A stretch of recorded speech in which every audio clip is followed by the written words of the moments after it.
Sziasztok! A most következő beszélgető partneremmel már nagyon régóta terveztük ezt a kis összejövetelt. Pár hete beszéltünk róla, hogy jó lenne interjút csinálni, és a magam részéről kicsit nagyon izgulok. Zsiros Petrócki Kittiről van szó egyébként.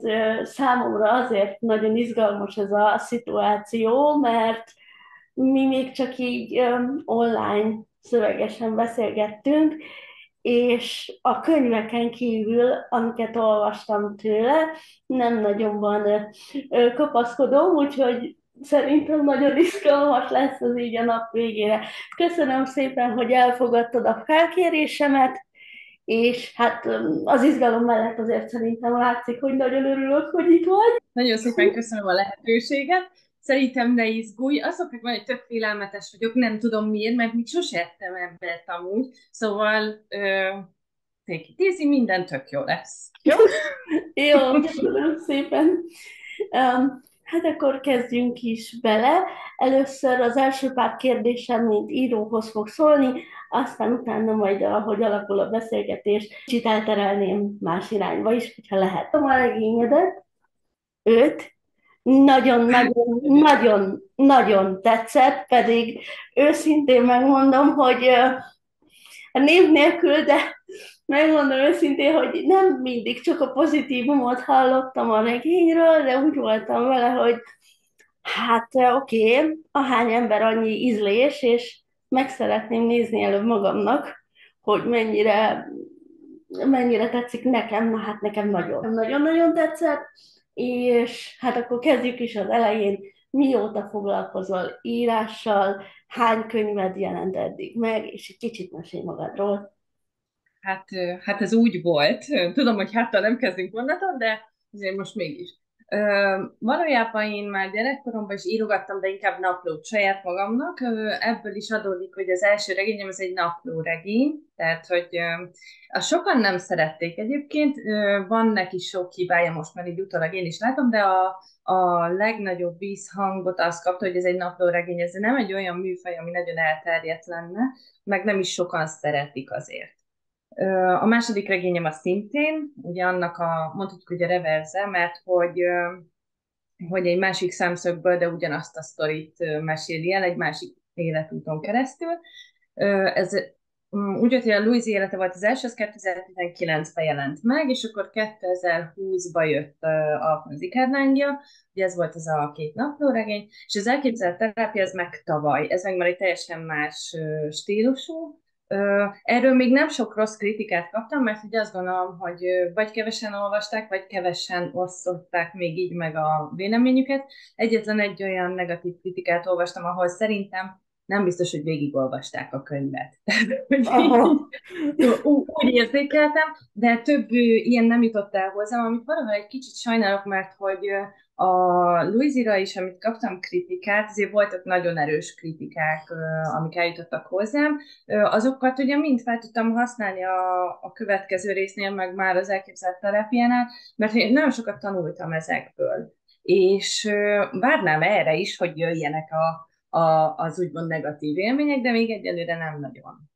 Ha már negatív, meg pozitív vélemény így könyvezés kapcsán, akkor én azt gondolom, hogy a negatívból is, de a pozitívból is nagyon sokat lehet Ja, persze, tanulni. hogy ne. Hát nem mondom, hogy csak a negatív volt, csak hát mégis az úgy jobban szíven üti az embert, és engem az arra sarkal, hogy kijavítsam úgymond ezeket a Uh-huh. hibákat egy következőnél. Szóval, Uh-huh. hogy csak ebből a szempontból. Az elképzelt terápia egy olyan könyv, amit minden embernek el kell olvasni azért, mert valahol mindenkinek megvan a maga kis sérülése. Teljesen Abszolút. mindegy, hogy melyik oldalt nézzük, vagy milyen szinten, mennyire mélyen vannak ezek a sebek, ezeket fel kell tudni dolgozni, meg kell tudni élni, el kell tudni fogadni. Egy csomó olyan szegmense van ennek a dolognak, amiben ez a könyv nagyon-nagyon sokat tud segíteni. Nem szeretnék spoilerezni, úgyhogy ezt majd így igyekszem mellőzni, de amikor elkezdtem olvasni a regényt 2 napja, egyébként 24 óra alatt Jó, uram, tényleg jó. Na, szóval, Ez egy nagyon jó visszajelzés, köszönöm. szóval, hogy mikor elkezdtem olvasni a regényt, akkor én azt hittem, mert ugye én ezt úgy kaptam meg tőled, amit ezúton is köszönök, és úgy kértem el szándékosan, hogy nem olvastam a főszövegbe bele. Mert Aha, azt akartam, tudod, hogy tényleg valós élmény legyen, tehát ne az legyen, hogy most itt van mondjuk egy romantikus, most csak mondok valamit, romantikus regény, amit én annyira nem szoktam nagyon olvasni, és akkor ez majd befolyásol engem. Na, ezt nem akartam. akkor a prológusnál majdnem leraktad, hogy nem szereted a romantikust. Az elején mondom, ez nagyon kis cuki, romantikus valami lesz. Tehát Zsófi ott esküvő, meg sminkes, meg kicsit őrült barátnők, meg húha mondom, végül is el lehet olvasni, nem lesz ebből probléma. Aha, és akkor így, jó. És így néztem, hogy oké, jön az első fejezet, és onnan kezdtem el nagyon-nagyon-nagyon belemélyedni a történetbe, meg úgy elgondolkodni, hiszen spoilermentesen arról van szó, hogy főszereplő férfiunk hát eléggé nehéz körülményeket és sorsot húzott, és ezeket a traumákat neki fel kell dolgozni, még mielőtt Zsófival összekötni az életét. Nem szeretném nagyon belemenni, hogy mit meg, hogy meg hány óra, de nem romantikus regénynek kell számítani, hiába annak indul. Egyébként pont ezért, mert annyira nagy váltás volt a zsánerek között nekem, nagyon-nagyon hiánypótló a könyv. Tehát az, hogy elindulunk egy szálon, picit megyünk rajta, és folytatjuk egy teljesen másikon, és mégis egységes, bocsánat, ezt leteszem a kezemből, szóval mégis egységes az egész, és mégis kerek, nagyon-nagyon-nagyon jól összeraktad, úgyhogy itt ez egy dicséret. Majd Köszönöm. Ez valahol ezért a szerkesztőnek is szól, mert hogy neki nagy szerepe volt abban, hogy így építsük fel. uh-huh. Sokat köszönhetek neki ebből a szempontból, mert ő javasolta például magát a prológust is. Ugye miért hoztam fel ezt a hosszú felvezetőt? Hát azért, mert komoly pszichológiai dolgokat érint a könyv, úgyhogy ezzel kezdjük az egészet. Van valami képzettséged, vagy csak autodidakta módon érdekel a téma? Na hát ez megint egy olyan történet, hogy hát az úgy volt. A TikTok csatornámon egyszer már így beszéltem erről. Nem vagyok végzett pszichológus, se pszichiáter, tehát hogy nincsen ilyen jellegű végzettségem. Különböző tanfolyamokat viszont végeztem, és én szeretem magam segítőnek hívni, mert hogy nyilván nem vagyok terapeuta. Nem lehet Magyarországon egyébként ezt a címet használni, ha nincsen ugye kellő végzettséget hozzá. Inkább amiben jobban elmélyedtem először is a saját önismeretem volt azért, Uh-huh. és az több éven keresztül tartott, meg tart a mai napig. Azt gondolom, ennek azért sosincs vége. Tehát, hogy ez egy ilyen végtelenített pálya. úgyhogy, úgyhogy ugye az volt az első dolog, ahogy így kapcsolódtam ehhez. Jártam egyébként annak idején még tínédzser koromban a pszichológushoz is, tehát hogy így voltak saját élményeim nyilván, és aztán elkezdett bennem átfordulni ez a dolog, és valahogy átkerültem a másik oldalra, amellett, hogy továbbra is járok önismeretbe, és foglalkozok azzal, hogy hogyan lehet ezeket a saját dolgaimat, a saját traumáimat feldolgozni, helyre tenni, meg mit tudom én. Amellett ugye most már én foglalkozok önismereti tanácsadással is. Tehát különböző kurzusokon részt vettem, de egyik sem egy pszichológiai vagy pszichiátriai képzés volt, hanem például ilyen OH-kártya, tanfolyam és hasonlók. Tehát minden, ami érinti ugyan a pszichológiát, de nem kimondottan egy egyetemi pszichológia szak. Van egy könyv, több könyv igazából, de amit a főhősünk olvas, és azzal foglalkozik, hogy hogyan tudjuk magunkat a leginkább motiválni számok segítségével. Ezt te hogy találtál rá erre? Ki tudod magadnak is számolni? Ami ezzel foglalkozik, az a numerológia. Ugye, ami a számok tükrében mutatja a személyiséget és minden egyéb mást. Ez egy nagyon összetett dolog. És nekem van egy nagynéném, pótanyám, mentorom, a Hajdú Kata, aki egyébként lektorálta szakmailag ezt a könyvet, ő végzett numerológus, és vele egyeztettem ugye ezeket a részeket is, engem ő ismertetett meg igazából ezzel a számmisztikával, és igazából ugye említést teszek egy olyan könyvből az elképzelt terápiába, ami valójában majd egyszer csak meg fog valószínűleg születni, és ez az ő könyve lesz. Úgyhogy ez egy kicsit ilyen csavaros. Igen, és magadnál ezt kipróbáltad? Vagy használod? Igen, Vagy... igazából ő már kiszámolta nekem a képletemet, kaptam tőle már nagyon mélyreható numerológia elemzést, meg hogyha például, most mondok egy példát, amikor az elképzelt terápiának megvolt a címe, akkor ugye én az előző könyv és e között férjhez mentem, és megváltozott a nevem. És kérdés volt számomra, hogy melyik nevem kerüljön a borítóra, a Petróczky Kitti, a lánykori nevem, vagy már a férjezett, Zsíros Petróczky Kitti. És például ott kiszámolta a betűértékekből, hogy az elképzelt terápia mennyire jön ki, és mind a két név variánssal, hogy mennyire jön ki a számok értéke, a betűknek az értéke, számba kifejezve, és hogy az a két szám hogyan rezeg energetikailag egymásra, tehát a nevem, meg az elképzelt terápia hogyan rezeg egymással, és akkor egyértelmű volt igazából a számok alapján, hogy a Zsíros Petróczky Kittivel kell, hogy kijöjjön a könyv. Szóval nekem ez így benne van mondhatni, hogy a mindennapokban. Én meg ugye taró kártyával foglalkozom, ott meg szintén ugye kapcsolódik hozzá a numerológia, tehát én ilyen szempontból is használom az önismereti tanácsadásokon, meg a taróelemzéseken a numerológiát. Nem vagyok numerológus, de tudom, hogy mit jelent a számok, mivel rezonál, hogyan rezonál, mit eredményez, úgyhogy sok-sok-sok területen használom ezt. Szuper, átállítom itt a nézetet, hogy csak te legyél benne. Oda jó.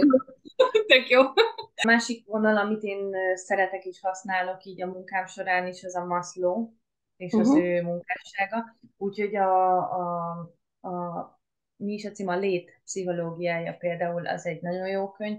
Tehát van egy-kettő ilyen, amit szerintem érdemes.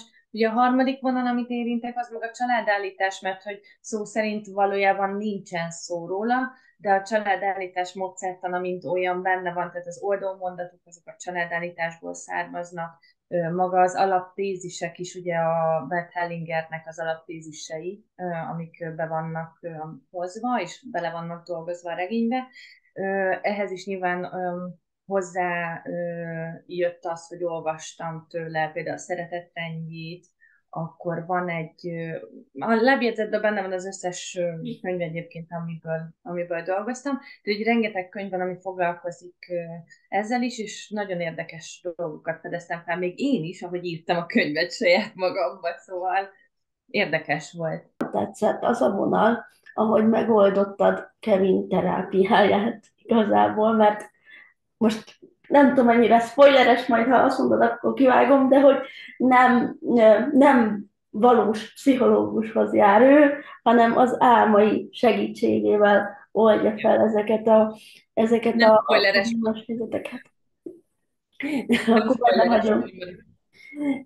Nagyon-nagyon kreatív volt, és én is szeretem ezt a vonalat, ezt a spirituális vonalat, erről beszéltünk már mi is, és egyszerűen soha nem gondoltam arra, hogy így beledolgozzam egy történetbe ezt a momentumot, vagy ezt a szálat. Neked honnan jött ez az ötlet? Szeretném azt hinni, hogy nekem azért súgnak oda föntről, és hogy ez is egy ilyen intuícióból származó gondolat volt, hogy ez így legyen. Utána pedig, amikor már tudatosan és racionálisan végig gondoltam, hogy hogyan szeretném megírni ugye a történetet, akkor egyértelmű volt, hogy ez lesz az az eszköz, tehát az, hogy belehelyezem az egészet egy álomba, ami miatt elfogadható lesz olyanok számára is, akik vagy nem hisznek ebben annyira, vagy mondjuk a való életben nem biztos, hogy elmennének egy terápiára. Mert hogy az lenne az egésznek a cél, az egész könyvvel az lenne a célom, hogy átbillenjenek az emberek azon a beidegződésen, azon a berögződésen, hogy csak az idióták, az elmebetegek és a nagyon beteg emberek járnak terápiára. Ez nem így van. Egy jó mentális egészséghez kell, azt gondolom, külső segítség. Nem azért, mert az ember, mm, hogy mondjam neked ezt szépen, tehát nem azért, mert bugyuta, vagy tényleg skizofrén, vagy nem tudom, bármilyen betegsége van, hanem azért, mert hogy kell egy külső szemlélő, aki objektíven rá tud erre látni. És így, hogy egy álomba raktam bele, talán közel tud kerülni ez a dolog azokhoz is, akik annyira nem tudnak ezzel a való életbe megbarátkozni, vagy nem is mernének belefogni, így meg azért mégis van egy rálátásuk, hogy is nézne ez ki, ha mégis elmennének egy terápiába. Az, hogy így megírtad a könyvet, az óriási segítség lehet, akár hisz ebben valaki, akár kicsit kevésbé. Nem tettél bele ilyen nagyon nehezen megemészthető, nagyon lehúzó mintákat, hanem szinte tényleg azok vannak benne, amikkel a mindennapokban találkozunk javarészt. És ezáltal sokkal könnyebb volt nekem azonosulni például Kevinnek a dolgaival. Egyébként egy nagyon-nagyon kedves karakter. Tényleg egy jó lelkű, kedves, egy nagyon intelligens, rendes ember. Tehát az a tipikusan az, akit az ember párjából választanak, hogyha van rá lehetősége. Az ő személyiségét hogyan formáltad, vagy van, aki inspirált esetleg? Hát az öcsém lehet, hogy ezért majd megkövez, mert hogy valójában a karaktert azt az ő személyiségéről formáztam.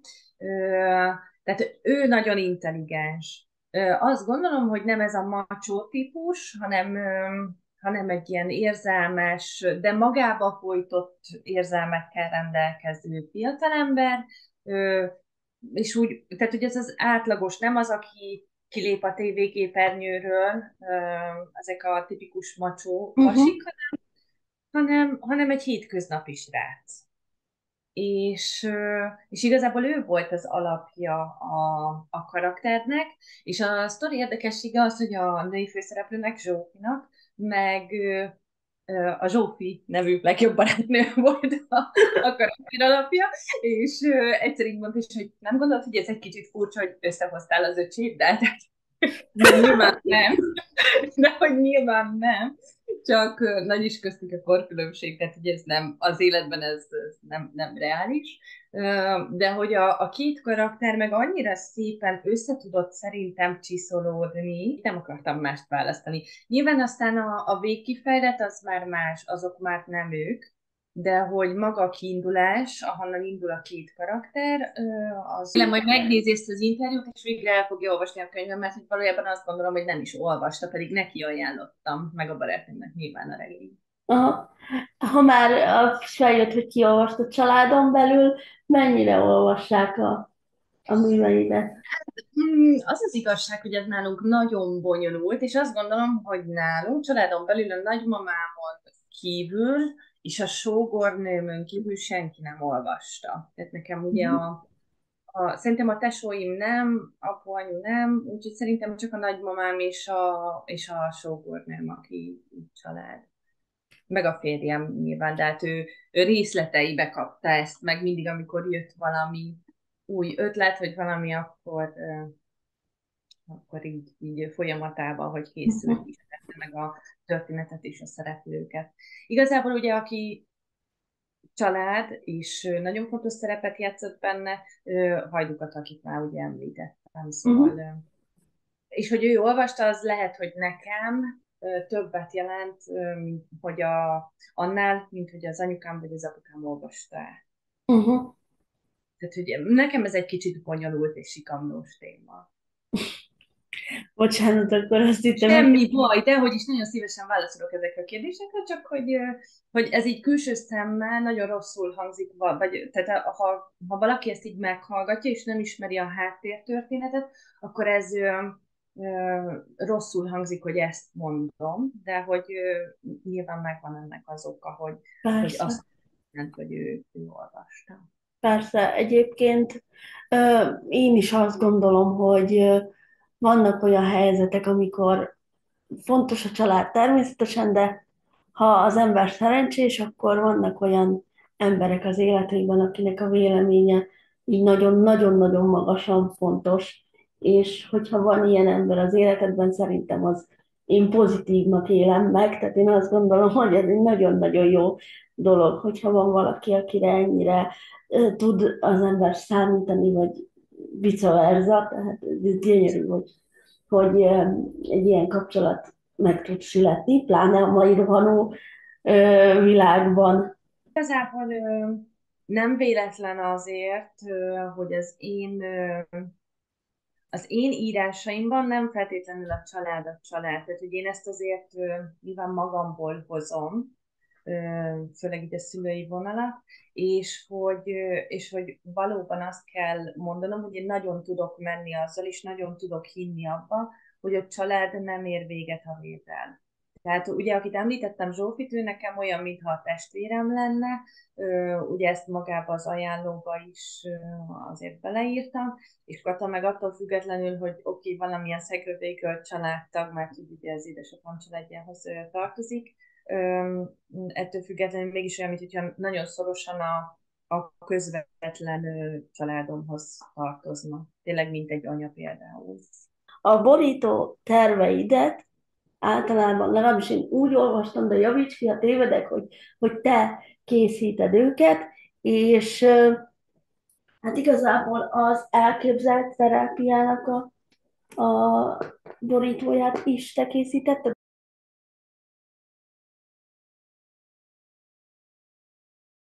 Az elképzelt terápiát azt egy nagyon kedves barátom van, egy házas pár, akivel mi nagyon jóba vagyunk, nagyon szeretjük őket, a könyvkiadón keresztül találkoztunk, de azt gondolom, hogy ez azért már életeken átívelő kapcsolat közöttünk, és ennek a könyvnek a borítója teljesen egyértelmű volt már akkor, amikor még csak a könyv címe volt meg, hogy a Varga Szilárd fogja készíteni. Nagyon szeretem az ő munkáit, nagyon kevés van még így belőle így elszórtan, de én próbálom őt sarkalni arra, hogy tervezem borítókat, mert szerintem csodálatos munkái vannak. És az érdekes igaz, hogy például az elképzelt terápiába bele csempészt az egyik festményét is, mert hogy gyönyörűen fest egyébként. Úgyhogy azt nem én készítettem. Készítek borítókat, de a saját könyveimhez nem én készítettem egyiket sem. Egy olyan borítót kapott a történet, ami nem csak magát az érzelmeket és a sztorit hatja át, hanem ha feltesszük a polcra, akkor gyönyörűen mutat az összes többi könyv között. Egyébként ez az érdekessége dolog, hogy mondtam a Szilárdnak, hogy szeretnék valami fehér, letisztult valami borítót. Ö, Rácette ezt, és képzeld el, hogy mondtam neki, hogy jó, ez tökéletes, tehát nem akarok változtatni semmi. Tehát, hogy a fehér letisztultból jutottunk el ehhez a sötétkék sárga sziluettes kompozícióhoz, és akkor megláttam, akkor mondtam, hogy nem akarok változtatni semmi. Ez így tökéletes, ahogy van. És így lett. Szép munka volt, és így gratulálok innen is neki. Látok mindenképpen. Meg neked is, hogy hagytad érvényesülni őt. Azt ugye mesélted, hogy az elképzelt terápiára még nem sok értékelés, meg visszajelzés érkezett, viszont összességében, amik érkeztek eddig, azok mondtad, hogy pozitív bumokat tartalmaznak főleg, de amikor ezeket így elolvasod, akkor mennyire hat meg, vagy éppen nem hat meg egy Hát ilyen... ez nagyon sok mindentől függ. Tehát, hogy éppen milyen napon van, milyen lelkiállapotban vagyok, de általában akkor találnak meg ezek, amikor pont szükségem van egy ilyen plusz töltésre. Uh-huh.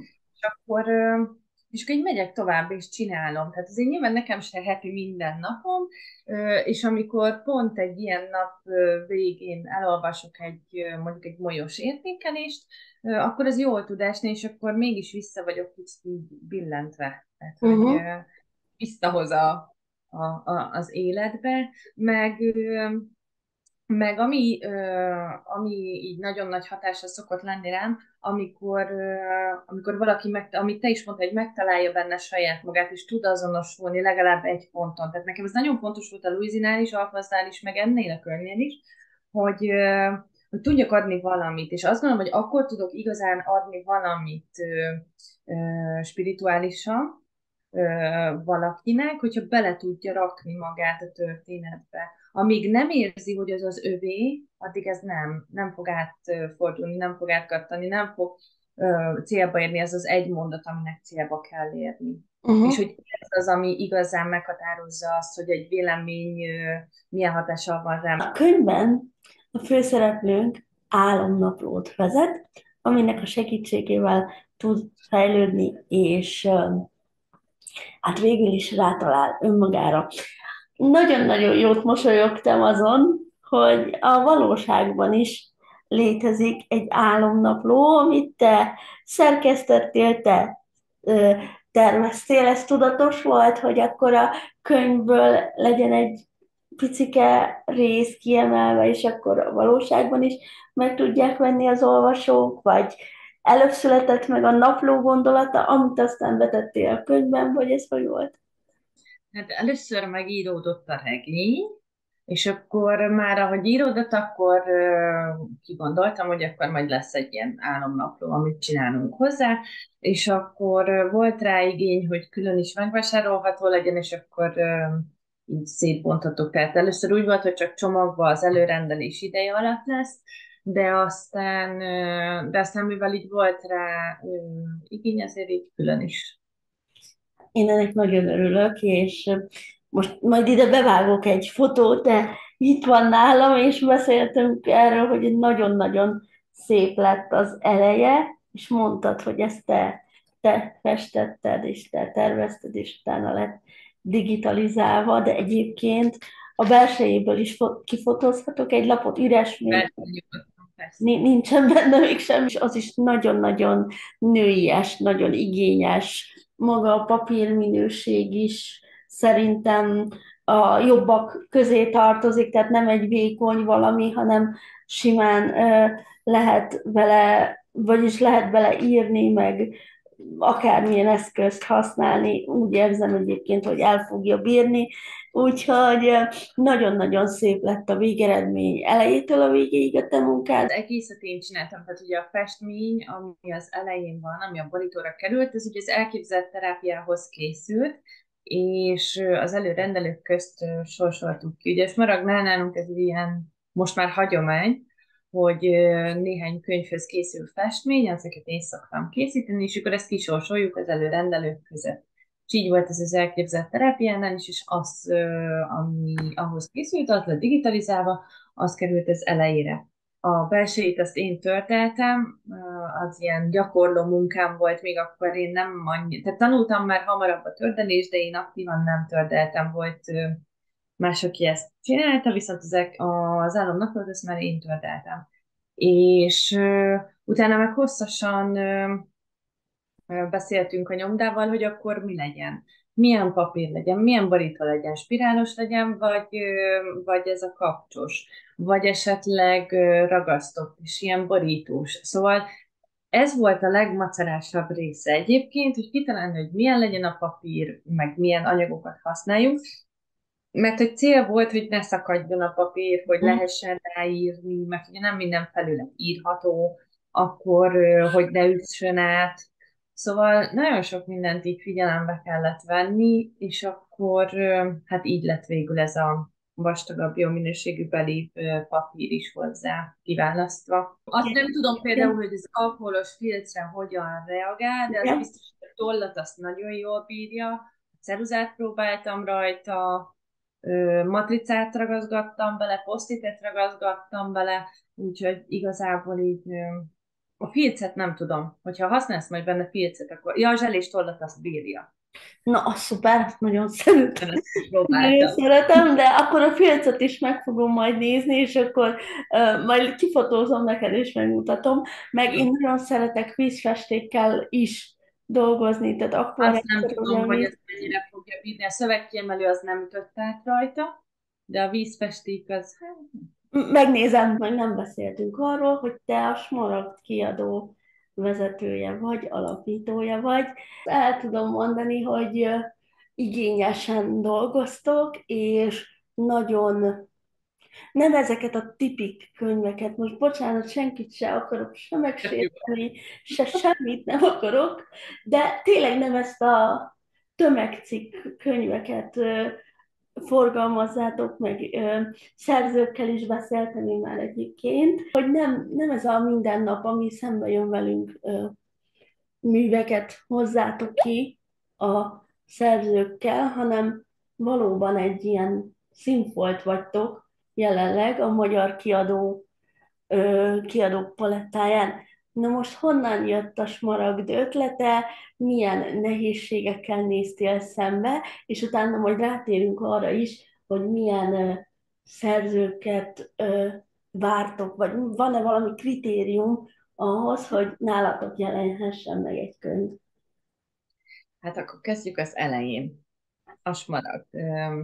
Ugye ez úgy jött, hogy megalapítsam a kiadót, hogy magánkiadásba adtam ki az első könyvem, és szerettem volna, hogyha a második már egy kiadónak a közreműködésével kerül nagy kereskedelmi forgalomba, de a kiadáson is elgondolkodtam. Én nem küldtem el hagyományos kiadókhoz a kéziratot, hogy mi volt az oka, magam sem tudom, viszont voltak magánkiadók, akikkel ugye én tárgyaltam, és azt kellett látnom, hogy nagyon sok volt a lehúzós történet, tehát a sok pénzért semmit kategória, és nagyon sok volt a rugalmatlan vagy elérhetetlen kiadó.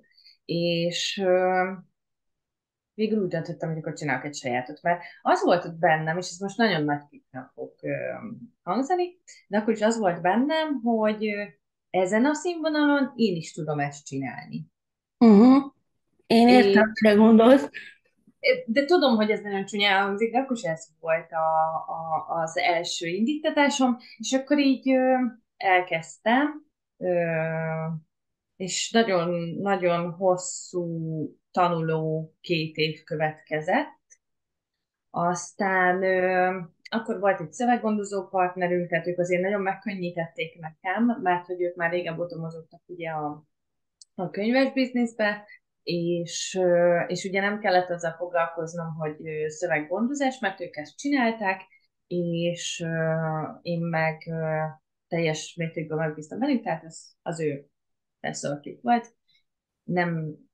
Nem kellett ezzel foglalkoznom, tényleg nagy könnyebbséget jelentett.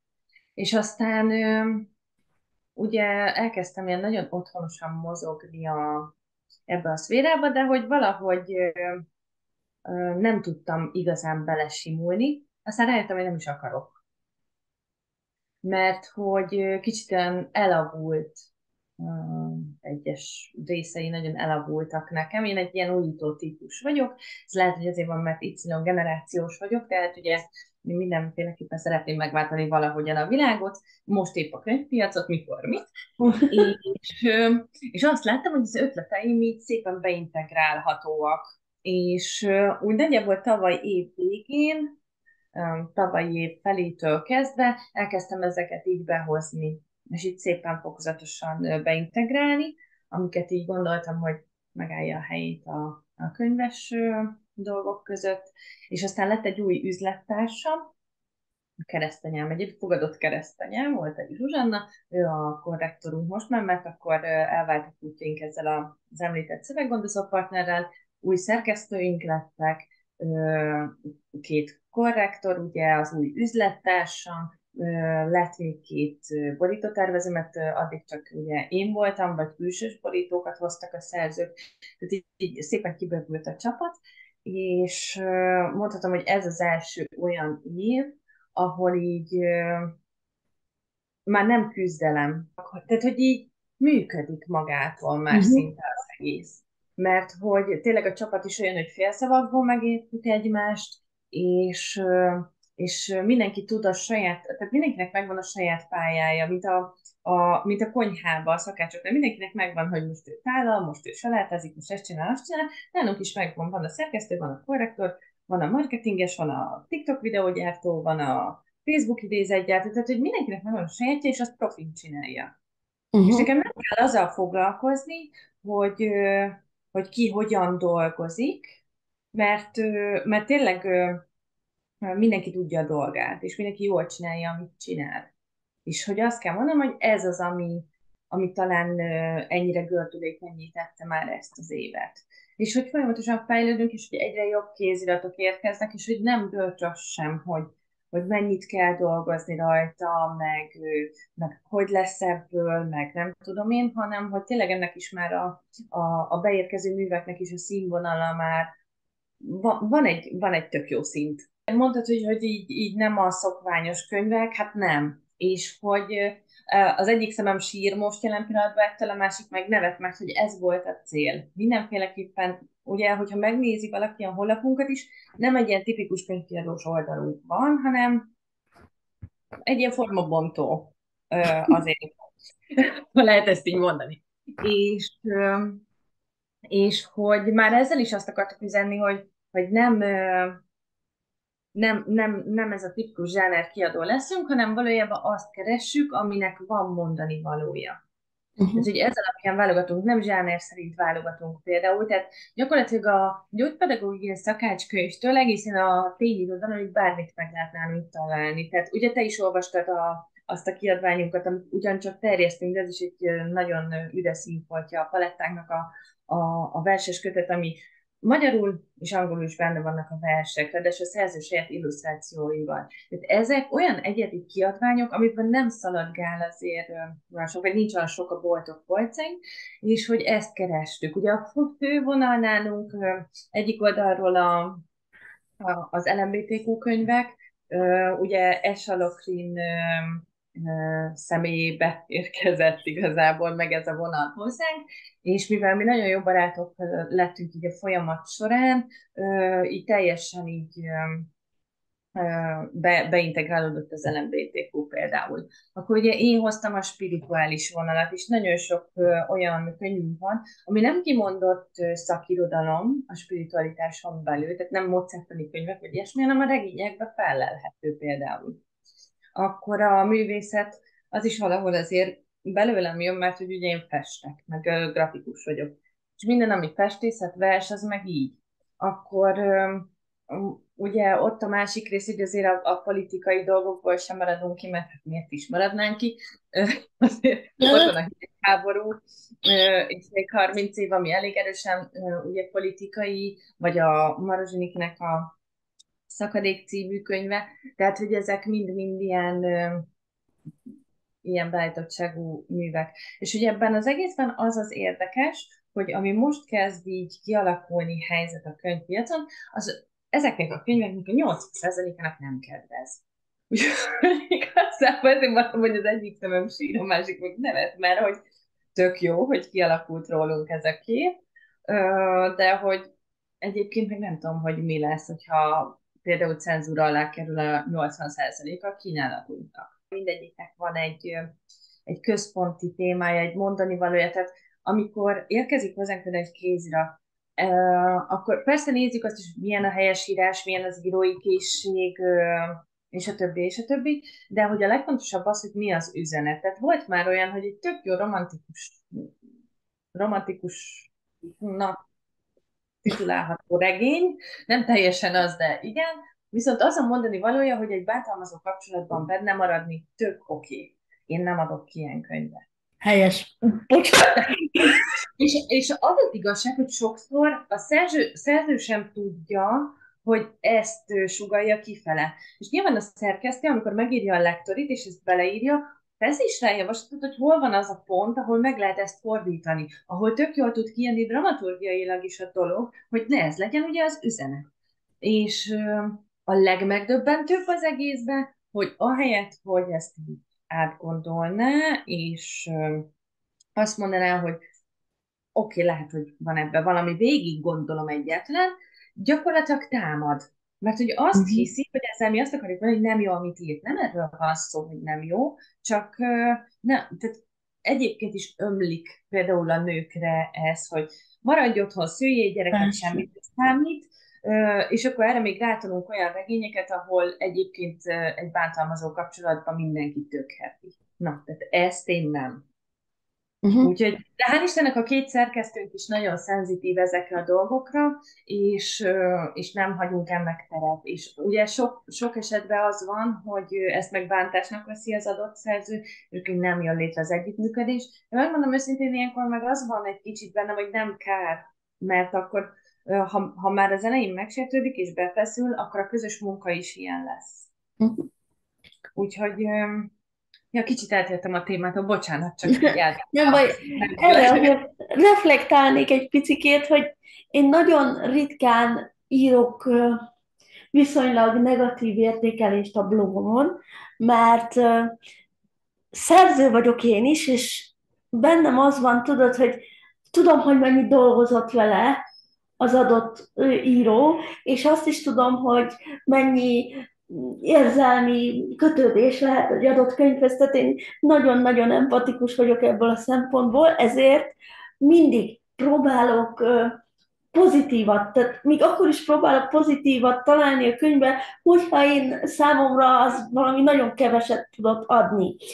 Emiatt nem sűrű, hogy én teljes negatív értékelést írjak a blogon. Egyetlen egyszer, nem mondok se nevet, se szerzőt, semmit, egyetlen egyszer sikerült magyar szerzőről olyan szinten nem negatívnak szántam én az értékelést, mert ugyanúgy benne van, hogy tisztelem, becsülöm a munkáját, dolgozott vele, nem tudom, tehát mindent. De pont erről szólt a regény, hogy egy bántalmazott kapcsolatban találja magát a főhősnő, és hogy ez milyen romantikus. Azt kell mondani, hogy nem az abban a probléma, ugye, hogy megjelenik a bántalmazás, mert hogy ez a mindennapok része. Persze, Mm, Cuki magyar társadalmunkban azt gondolom, hogy teljesen, mindennapos. hogy ez jelen van, és hát nem oké, de hogy ez jelen van. De hogy igen, amit te is mondasz, hogy ez nem, de hogy lássuk már, hogy ez nem oké. Igen. Igen, a másik része, amire meg szeretnék reflektálni, hogy ugye mondod, hogy nem akarod őket bántani. De most azért ezt a lektori jelentést, amit mi készítünk, nem képzeld el, hogy elmondjuk, hogy mi a rossz, hanem ennek van egy felépítése. Először is megköszönjük a szerző bizalmát, aztán elmondjuk, hogy mik az erősségek, mik a gyengeségek, és hogy hogyan lehetne ezeket orvos, és mik a típushibák. Szerkesztésileg és tehát a korrektori szempontból is, hogy mik azok Uh-huh. a típushibák, amik végig jelen vannak ugye a regényben. Példákat hozunk, nem megyünk végig nyilván az összes hibáján a regénynek. És ennek alapján van mindig egy összegzés, hogy javasolja a szerkesztő, vagy nem javasolja a szerkesztő kiadásra. Nagyon ritka az, amikor megvétózok egy ilyet, vagy akár a Zsuzsi, ugye akit mondtam, az üzletársam, mert hogy van olyan, hogy van mondjuk nekem is nyilván érzelmi kötődésem egy szerződ, és azt mondom, hogy értem, megértem, akkor adjunk egy kicsit magasabb árajánlatot, de valamit kezdjünk vele, mert hogy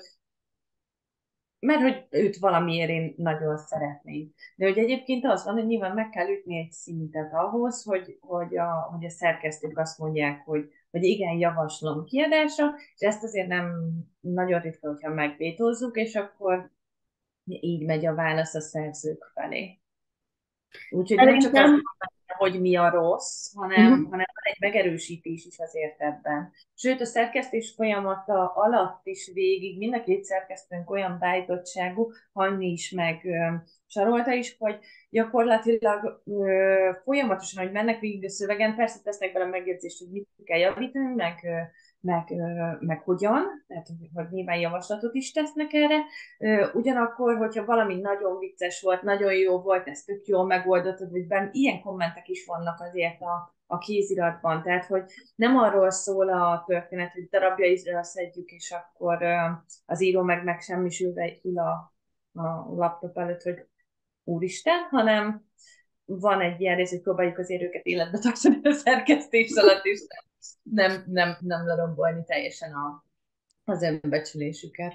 Szerintem ez nagyon korrekt, tehát hogy mindkét oldalról kap visszajelzést a szerző, és igazából javaslatokat tesztek, nem kritériumokhoz kötitek, hiszen a javaslatokat át lehet gondolni. Ha nagyon nem tudok vele mit kezdeni, akkor vagy újra tárgyaljuk, és akkor az egyik fél majd csak beadja a derekát, vagy akkor ténylegesen el lehet vetni a dolgot. Az, ha valaki ezen ö, hát megsértődik, az azért baj, szerintem, mert amikor kimegy egy könyv, teljesen mindegy, hogy mennyire jó, vagy mi a témája, biztos, hogy fog negatív kritikát is kapni.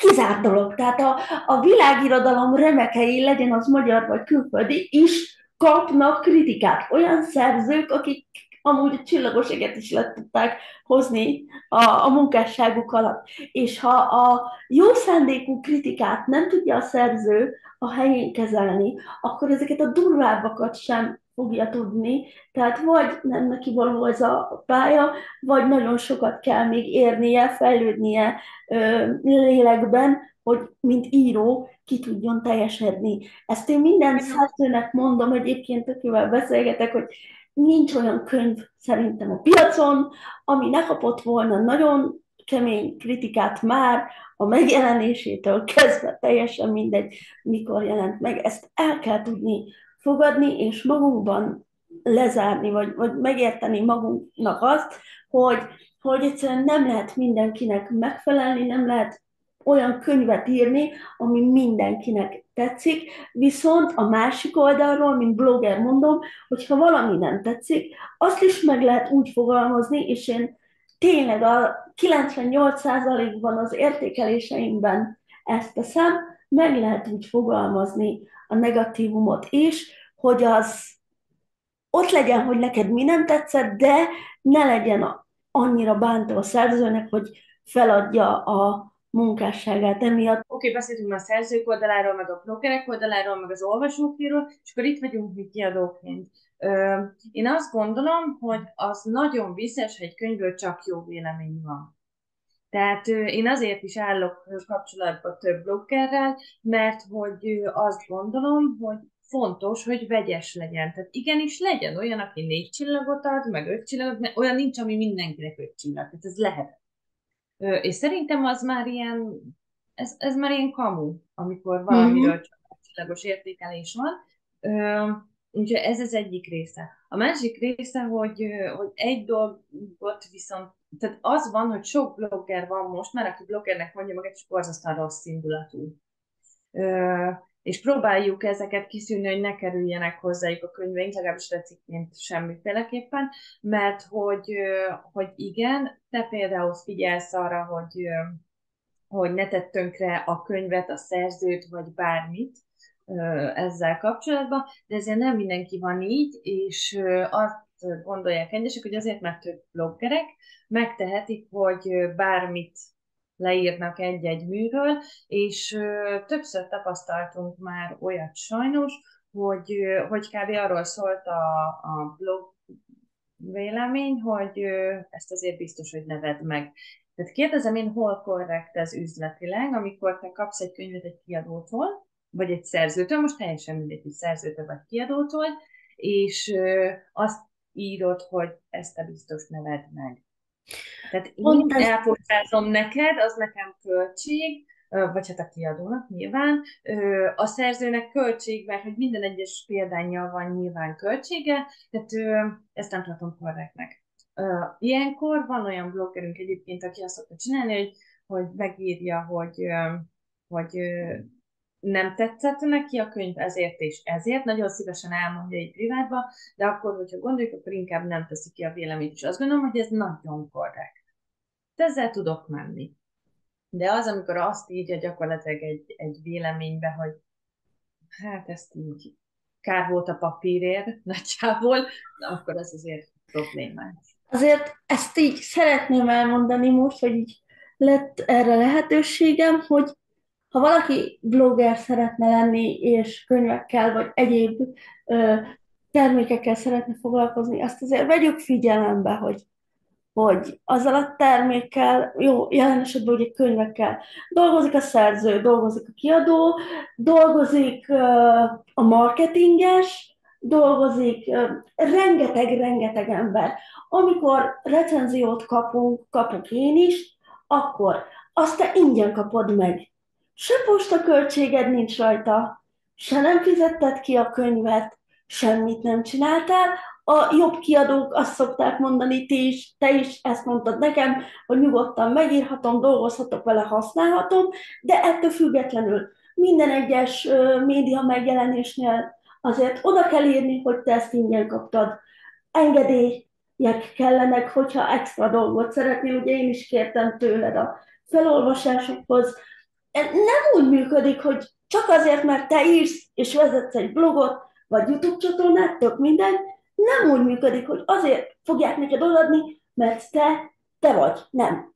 Megkapod, ez egy kölcsönös szerződés, még ha íratlan is a két fél között. Azért kapod meg, hogy a lehető legtöbb pozitívumot ki tud hozni az adott ö, dologból, az adott műből. Nem azt mondom, hogy Megmondom őszintén, akkor én még csak azt sem várom már, hogy pozitívumot. Sok esetben egyébként ott szokott megrekedni egy-egy bloggerrel az egyik, és nem olvassa el a könyveket, és ír róla valamit.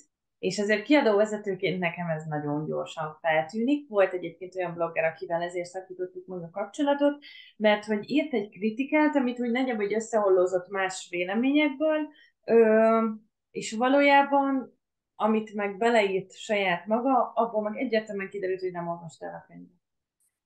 Tehát, erre, erre nem tudok mit mondani. Tehát igen, olyan is van, nyilván most nem erről szól ez az interjú, de most ezt még elmondom ezt az egy mondatot, olyan is, hogy elküldjük a 4-5 könyvet, és abból soha nem kerül feldolgozásra egy sem. Nyilván legközelebb már nem fogunk könyvet küldeni. persze. Egyébként most interjú témájától függetlenül ide vagy oda, ezeket fontos szerintem kikommunikálni a jövendőbeli bloggerek számára. Tartalomgyártóként tök mindegy, hogy melyik platformon felelősséggel tartozunk a felé, hogy mit kommunikálunk ki a követőinknek. Mert bizony, már szerencsére nálam is volt olyan, hogy írtam egy kritikát egy könyvből, egy véleményt, és azt kaptam visszajelzést olvasóktól, hogy általa vették meg. Tehát azért vették meg, mert elolvasták, amit én írtam. Tehát, hogy azért óriási felelősség ez. Nem csak Én az, is azt hogy olvasgatunk, és akkor így. Meg azt se felejtsük el egyébként, hogy az író és a kiadó is emberekből áll, akik érző lények, nem robotok, akikről így most lepattogunk. nyilván az is hozzátartozik, hogy emberek vagyunk, és hibázhatunk. Tehát, hogy én mindig azt mondom, hogy én vállalom a következményét annak, hogy hibázom. Tehát, hogy nyilván nincs olyan könyv, aminek a történése 100.000%-osan tökéletes, vagy nincs olyan korrektori munka, ahol nem marad benne egy veszőhiba, vagy egy elütés, mert hogy emberek vagyunk. Ez tök oké, és hogyha benne van ez egy véleményben, azt teljesen el tudom fogadni. Tehát, hogy én nem ezekre a dolgokra gondolok azért, csak hanem az ilyen sarkosabb dolgok. Mi maradt volna így a végére, ha az nem, hogy megkérdezem, hogy mivel készülsz legközelebb, és ha lehet tudni, akkor mivel készültök, mint kiadó ebben Hú, a hát évben. a kiadó terveivel kapcsolatban azt kell mondanom, hogy túl sok mindent nem tudok elárulni, mert most jöttünk ki, ugye több újdonsággal, és elindítottuk a hétkönyve rovatot. Ez ugye arról szól, hogy az egyik héten érdekességeket osztunk meg a könyvről, megosztjuk újra a beleolvasót, ha készül book trailer, akkor azt, és a szerzőnek a bemutatkozóját. És a hét végén van mindig egy kvíz ezekből, tehát amik ott információk felelhetőek, azokból csinálunk egy kvízt, és meg lehet nyerni 1, 2, 3, 4 vagy 5 példányt, mindig más ugye ez a darabszám is, kommentbe kell válaszolni, nem feltétel, hogy be kell minket követni, és akkor következő hétfőn kisorsoljuk, és mindig, amikor van a hét könyve, mondjuk most ugye a Aurora PG-nek a Csillagos Ösvényen című könyve, az ugye mindig egy nagyobb százalékos kedvezményen megvásárolható 2 hétig. 2 hétig tart mindig egy könyvnek a mandátuma, ha lehet ezt így mondani, és ez volt az egyik újdonságunk, a másik pedig, hogy elindítottuk a mentori programunkat, ugye szerkesztőnk Volcskó Sarolta kezdett el mentorálni több írót, és kidolgozott egy mentori programot, egy nagyon komoly és nagyon alapos programot, amivel végigvezeti a kéziraton a szerzőket, vagy egy ötletből, hogy kézirat szülessen, és akik jól teljesítenek ebben a mentori programban, azoknak egyébként felajánljuk majd a kiadási lehetőséget. Most egyelőre abban gondolkodunk, hogy nagyon kedvező tarifával, később pedig majd konkrétan kiadói kiadásban, tehát ugye amikor már a kiadó Uh-huh. finanszíroz mindent. Úgyhogy most ezek az újdonságaink vannak. Nem tudom, hogy idén lesz-e még több. Vannak ötletek, dolgozunk a csajokkal, fiúkkal, sok mindenen, de egyelőre ezek még nem kidolgozott, kiforrott dolgok, úgyhogy ezekről most még inkább nem beszélnék. Érdemes követni az oldalainkat, és akkor ott mindig első kézből lehet értesülni mindenről, vagy a hírlevélből, és akkor tervezetni. Természetesen minden elérhetőséget, a kiadóét is, illetve tiédet is, majd a videó alá belinkelem, hogyha valakit ez így érdekel, vagy mit tudom én, akkor rögtön megtaláljon benneteket, és neked, mint író, milyen terveid vannak? Na, hát az meg a másik része a történetnek. Ugye idén eddig egy e-book novellával jelentkeztem, amit a Sógornőmmel írtunk. Sokan azt gondolják egyébként, hogy testvérek vagyunk, holott nem, mert még a férjeink ugye testvérek, de a nevük is máshogy van írva, ők Zsíros hosszú ível, én meg Zsíros röviddel, meg a férjem is, úgyhogy nem vagyunk testvérek, Sógornők vagyunk, de egyébként ez nem jelent semmit abban a szempontból, hogy nagyon szeretjük egymást, és szeretünk közösen alkotni. Legyen szó borítótervezésről, vagy írásról. Többször volt ő már szemtanúja annak, amikor készítettem például grafikákat, ilyesmit, meg hát volt sokszor, hogy kikértem ugye a véleményét is, és idén kijött az első közös szerzeményünk, ez az Exit című novella. Mondtad, hogy itt az elképzelt terápiában annyira nem nyúltam bele nagyon nehéz témákba, hát az Exitbe belenyúltunk a nemi erőszaktól a drogfüggőségig, minden van benne, úgyhogy ez egy Kapható? nehezebb. Kicsit nehezebb, és az addiktológián játszódik, tehát a pszichológia szintén megjelenik benne, meg a terápia. Hát ez egy kicsit kemény lett, úgyhogy úgy gondoltuk, hogy nem is kell ezt olyan hosszú létre, ezért novella formájában csináltuk meg. Úgyhogy ez volt idén. Idénre terveztem még egy könyvet, mert hogy én menet közben, mert hogy csinálom a kiadót, nekem van egy másik irány ugye az életemben, ez a spirituális vonal, és összerakunk a férjemmel egy rendhagyó tarot tanfolyamot. Tarot tanfolyam 1000 van egyébként a piacon, mi egy kicsit megváltoztattuk ennek az egésznek a szemléletét, és vannak saját kirakási módjaink, amiket tanítunk, és a következő könyv az egy tarós könyv lesz, ez biztos. Mégpedig úgy fog összeállni, hogy lesz a szakmai része, ugye a lapok jelentése és a kirakások, valamint minden laphoz lesz egy novella. És ugye nem tudom, mennyire ismered a tarót, de igazából minden lapnak több jelentése van. Tudom. És egyet-egyet fogok így kiragadni, és ahhoz készül majd egy novella, ami megpróbálja átadni annak a kártyának a jelentését.